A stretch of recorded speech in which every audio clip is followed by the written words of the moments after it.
Assalamualaikum warahmatullahi wabarakatuh. Kali ini kita masuki materi multimedia interaktif pada bab 1. Sebelum memulai materi, ada baiknya kita berkenalan dulu. Kenalin, namaku Fitra Wahyuni Surbakti dengan NIM 41911111003 dari kelas G, Prodi Pendidikan Matematika. Nah, jadi video ini saya buat untuk memenuhi tugas rutin dari mata kuliah Media Pembelajaran Matematika Berbasis IT dengan dosen pengampu Ibu Ade Andriani SPD MPD. Nah, ada sebuah foto saya di sini. Baiklah, semoga kita sudah kenal dan selanjutnya saya akan masuki ke materi. Nah, yang pertama saya bahas di video ini adalah mengenai multimedia interaktif. Nah, di multimedia interaktif ini yang pertama kita bahas adalah multimedia.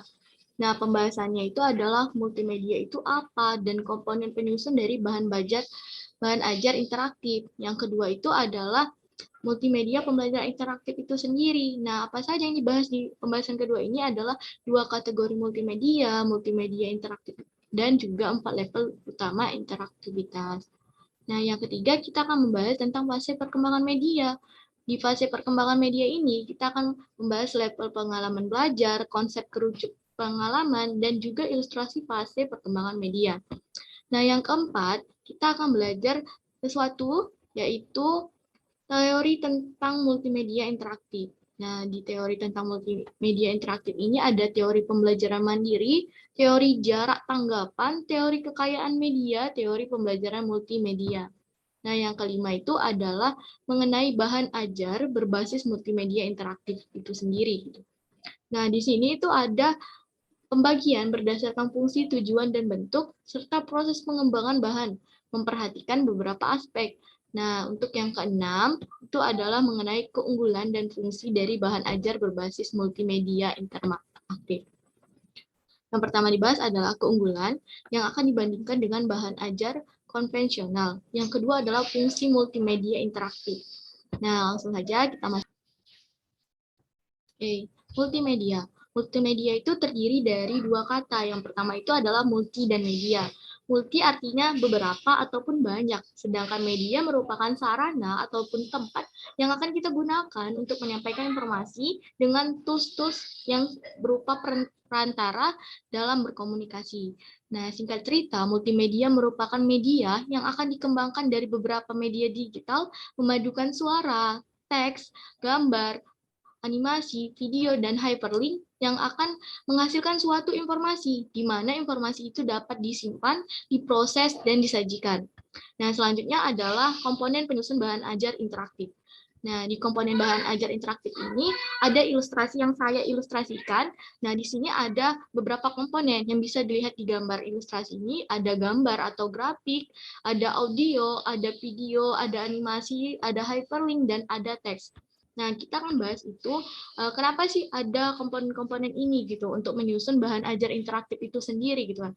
Nah, yang pertama adalah teks. Teks digunakan untuk mendeskripsikan informasi yang akan kita sampaikan pada bahan ajar itu. Kita akan menyampaikan informasi baik itu pesan ataupun hal-hal yang penting kita sampaikan gitu kan. Nah, yang kedua adalah gambar. Gambar ini apa? Gambar ini adalah pelengkap teks. Kenapa kita gunakan gambar? Gambar inilah yang akan memberikan abstraksi lebih nyata terhadap informasi yang kita akan sampaikan, teman-teman. Nah, yang ketiga ada audio. Nah, audio ini adalah pelengkap informasi yang berbentuk suara. Nah, kenapa ada pelengkapnya setelah teks, gambar, dan ada audio gitu kan? Ketika menyajikan informasi, kita mempunyai kecerdasan berbeda-beda gitu kan. Ada yang audio visual, ada yang visual aja, ada yang kinestetik gitu kan. Nah, makanya itu dari cara kita menangkap itu saja sudah berbeda gitu kan. Jadi ketika informasi itu menggabungkan ketiganya, kita akan masuk kepada pengguna itu karena kita membagikan informasi kepada para pengguna. Nah, yang keempat itu adalah video ataupun animasi.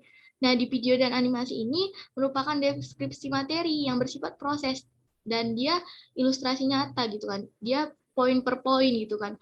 Kalau misalnya tentang sejarah, dia akan menceritakan video-video yang secara teruntun gitu, secara sistematis dan menghasilkan ilustrasi yang nyata. Kalau tadi gambar adalah abstraksinya yang nyata gitu kan.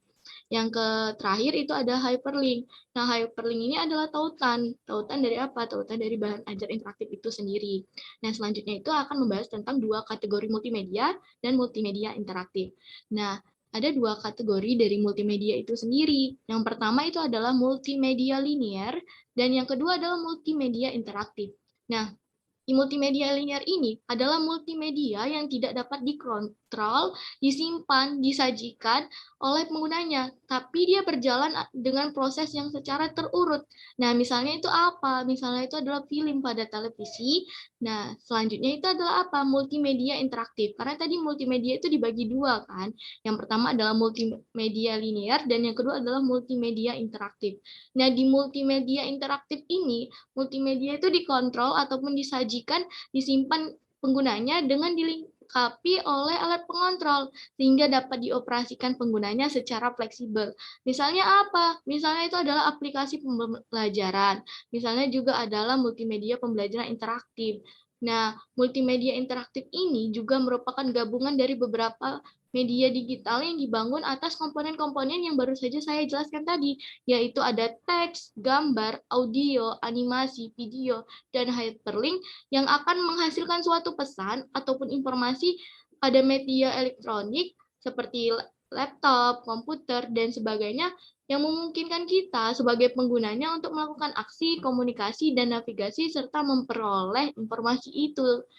Nah, selanjutnya adalah mengenai interaktif dan 4 level utama interaktivitas. Nah, di sini yang pertama dibahas adalah interaktif.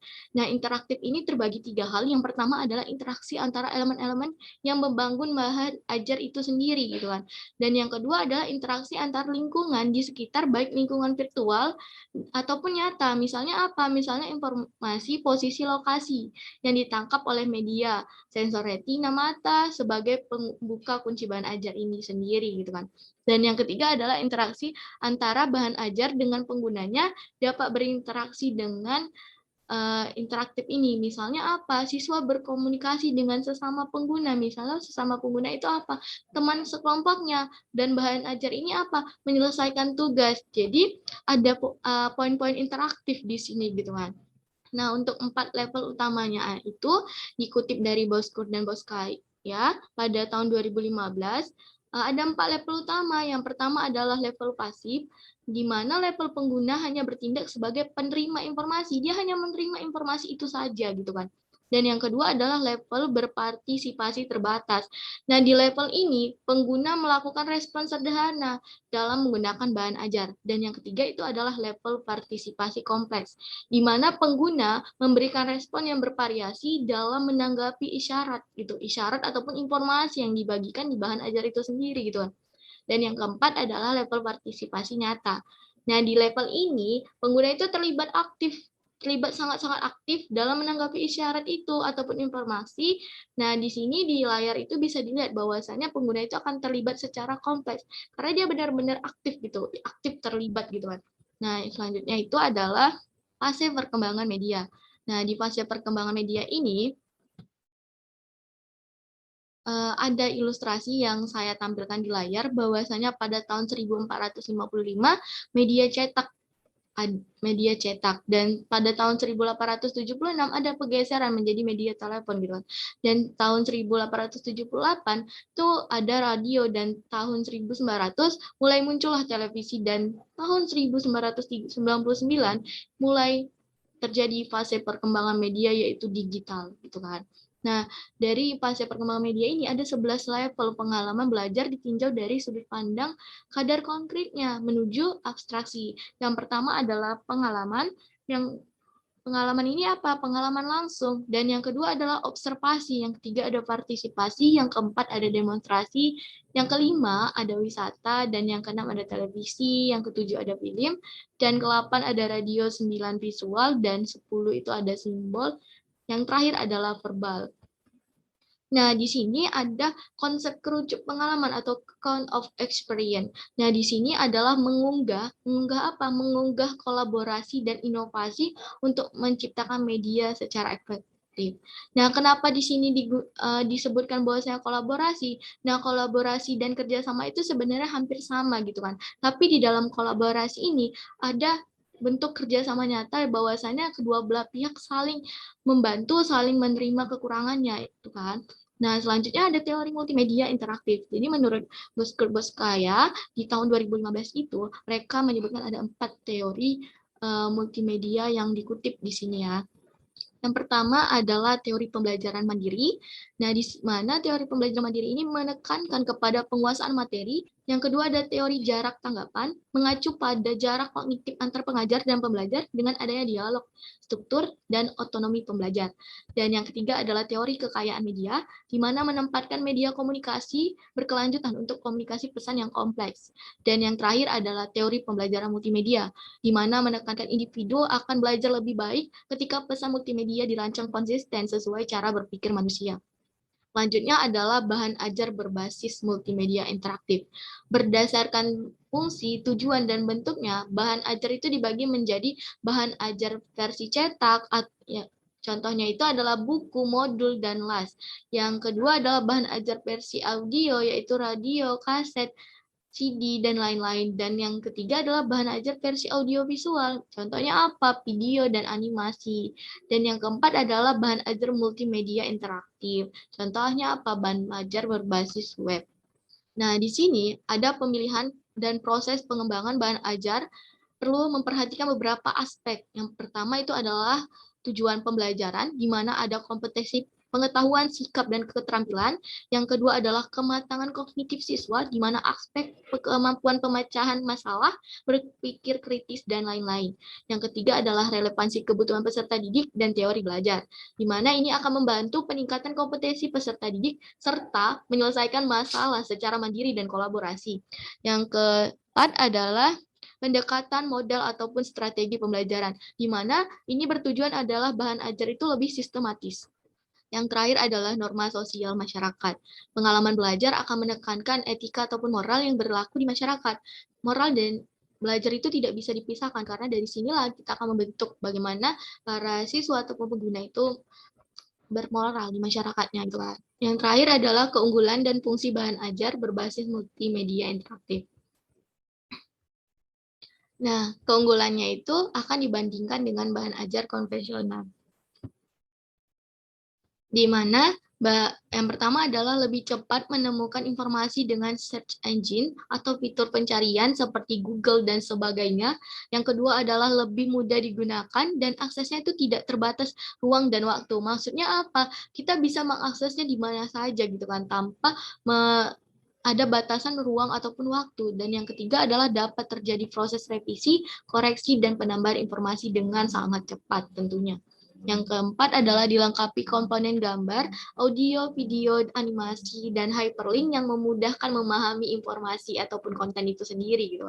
Yang terakhir adalah proses belajar berlangsung secara interaktif dengan informasi luas dan beragam serta mudah disebarluaskan.